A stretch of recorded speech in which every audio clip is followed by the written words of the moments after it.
गेवराई तालुक्यातील रुई शिवारामध्ये 1200 एकर रेशीम शेतीचे पाण्याअभावी करपून नुकसान झाले आहे।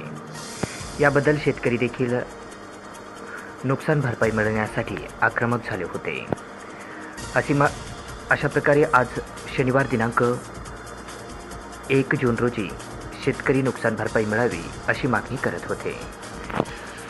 गेवराई तालुक्यातील रुई शिवारामध्ये तब्बल 1200 एकर या गावामध्ये रुईची शेती केली जाते।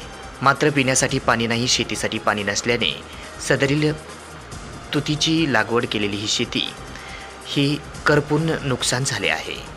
त्यामुळे शेतकरी देखील आज आक्रमक झाले होते। अशा प्रकारे रुई शिवारामध्ये आज शनिवार दिनांक 1 जून रोजी दुपारी 1 वाजता मोठ्या संख्येने शेतकरी बांधवांची उपस्थिती होती। 1200 एकर रेशीम आहे, जे की देशाच्या पातळीवर एका गावामध्ये 1200 एकर रेशीम असणारे एकमेव माझं रुई गाव आहे। आणि हे मोठ्या संघर्षातून शेतकऱ्यांनी उभा केलेलं होतं, पण दुष्काळ परिस्थिती निर्माण झाली आणि आज रोजी 1200 एकरमधलं जवळजवळ 99% पूर्णचे पूर्ण क्षेत्र संपलेलं आहे। माझ्या गावचं गेल्या वर्षी मंथली ॲव्हरेज खर्च वगळता 3 कोटी रुपये उत्पादन होतं दर महिन्याला याचे। गेल्या 5 महिन्यापासून हे पूर्ण उत्पादन बंद आहे। आज पूर्ण शेतकरी हवालदिल झाला आहे। एक तर 5 महिन्यापासून उत्पादन बंद आहे।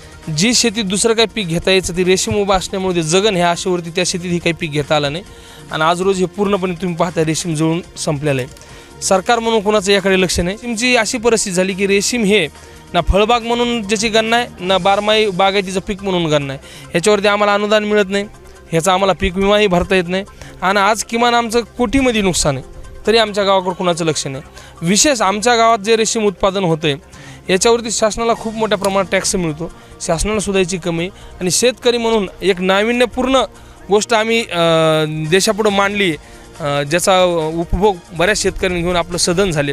तर किमान या गावाकडे तरी सरकारचं लक्ष पाहिजे होतं, जे गाव रेशीमचं हब म्हणून रेशमाची रुई म्हणून ओळखलं जाते। देशामध्ये 1200 एकर रेशीम असणारे एकमेव गाव आहे आणि या गावाकडे जर लक्ष नसेल तर खरंच हे दुर्दैव आहे आमचं। एक परिस्थिती त्यांनी जे सांगितलं ती परिस्थिती, हे हातात पिशवी पाण्याची, पाणी नाही, हे जळलं सर, पाणी नाही, जनावराला पाणी नाही, माणसाला पाणी नाही, टँकर 15 दिवसाला महिन्याला येतं एक बार, पाण्याची परिस्थिती। जर काय सरकारने काय लक्ष द्यायला पाहिजे, त्याला काही नुकसान भरपाई द्यायला पाहिजे, ह्याला काढायला पैसे पाहिजे, हे मोडायला पैसे पाहिजे, पैसा नाही राहिला शेतकऱ्यापाशी।